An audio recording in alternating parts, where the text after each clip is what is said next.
I was really inspired by Anne Sullivan. Do you know who she is? No, I don't. You do. I do.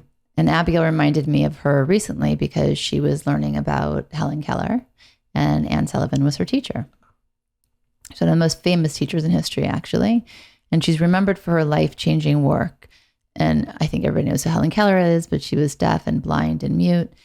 And she had no way of communicating with the world, I think, until age 6 when she met her teacher. And Anne Sullivan was 20 years old when she came to live with her, who also suffered from limited hearing from a childhood trauma. And she taught her, which I thought this part was really interesting. She observed Helen Keller's infant cousin that learned language just by being spoken to, right? I mean, think back to the time where she says she's just watching this baby and the baby is not speaking.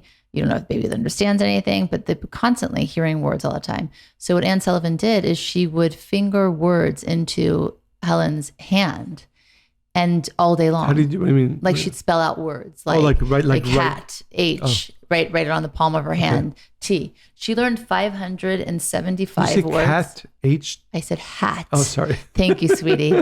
Cat. Was you say chat? So in the first 6 months alone, she learned 575 words. Wow. Just from that. So what I think is beautiful about this, I think she was 6.